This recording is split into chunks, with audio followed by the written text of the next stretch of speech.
सबसे पहले तो मैं धन्यवाद देना चाहूंगी भास्कर सर का, और आप लोगों से रिक्वेस्ट करूंगी कि इनके वजह से, इनके बुलाने से मुझे यहाँ आने का मौका मिला, तो एक जोरदार ताली भास्कर सर के लिए।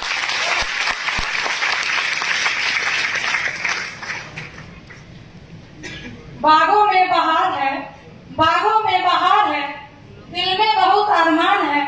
फ्रंट लाइन के रो में बैठे मेरे सभी गुरुजनों के चरणों में मेरी डॉक्टर आदिति प्रिया की तरफ से सादर प्रणाम।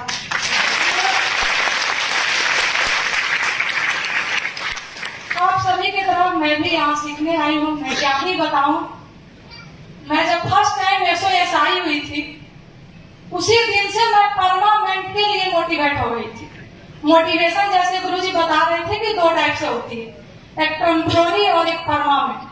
वो ऐसा SOS था कि मुझे फर्स्ट टाइम में ही मौका मिल गया था हमारे MD सर को सुनने का। वो मेरे लिए सौभाग्य की बात थी, और जब मैं MD सर को सुन ली तो मुझे नहीं लगता है कि मैं अपने लाइफ में कभी भी निगेटिव हो पाऊंगी। बाकी स्पेशली थैंक्स मैं अपने गुरुदेव का करना चाहूंगी, जितेंद्र सर का, जिनके वजह से मैं मोतिहारी सिटी में पढ़ाई करने आई थी, और बिजनेस का A से लेके Z तक जो भी मैं अभी तक सीखी हूँ, वो सारी श्रेय मैं अपने गुरुदेव जितेंद्र सर को देना चाहती हूँ। अब तक की सबसे जोरदार ताली मेरे गुरुदेव के लिए। आप सभी को पता है कि मैं क्लिनिक चलाती हूँ, कुछ लोगों को नहीं पता हो।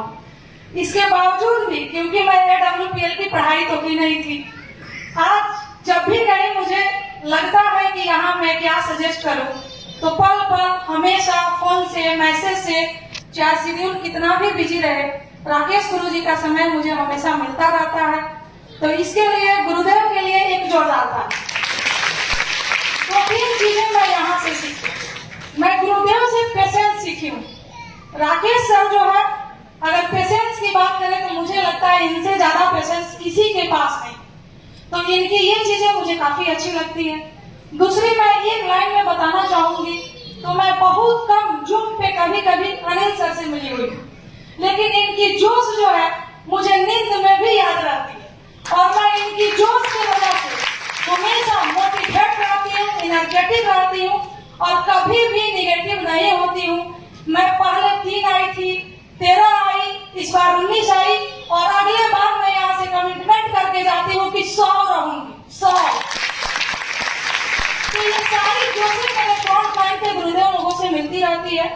एक चीज मैं और बताकर लास्ट जाऊंगी, क्योंकि मुझे अभी उस तरह की मेरी कोई लेवल नहीं है कि मैं आप लोगों का समय ज्यादा ले पाऊं। वो क्या बताना चाहूंगी कि काफी लोगों के मन में ये होता है कि ये बिजनेस पढ़े लिखों की नहीं है, या ये बिजनेस कोई भी कर सकता है। हर तरह की बातें हम लोग के मन में आती है, लेकिन यहाँ आकर ये कंफर्म है, क्लियर हो गया कि ये बिजनेस सबके लिए है। लेकिन अगर कोई पढ़ा लिखा व्यक्ति आता है तो उसके लिए ये बिजनेस काफी आसान है। लेकिन जो नहीं पढ़े लिखे हैं, वो अपने माइंड में यहाँ से सेट करके जाएंगे कि अपने अंदर लर्निंग एटीट्यूड को 1 नंबर में रखें। जिनके अंदर ये चीज 1 नंबर में नहीं रहेगा, वो सोच लेंगे देख करके कि काफी लोग आया जो पढ़ा लिखा नहीं है, कोई कुछ करता था, कोई ऑटो चालक, कोई रिक्शा चालक, कुछ है, और वो सक्सेस हो गया है। तो ऐसा नहीं सोचना है कि वैसे लोग सक्सेस हो गए बिना लर्निंग एटीट्यूड का। ऐसा बिल्कुल संभव नहीं है। ऐसा आप 4थे 5वें लेवल ही कर सकते हैं। तो सबसे मेन अगर कोई पॉइंट है तो आप लोग अपने अंदर लर्निंग एटीट्यूड रखिए। पेशेंस के साथ अकेले सीखिए, अकेले सीखिएगा, एक दिन आपके साथ कारवा आएगा सीखने के लिए। Thank you.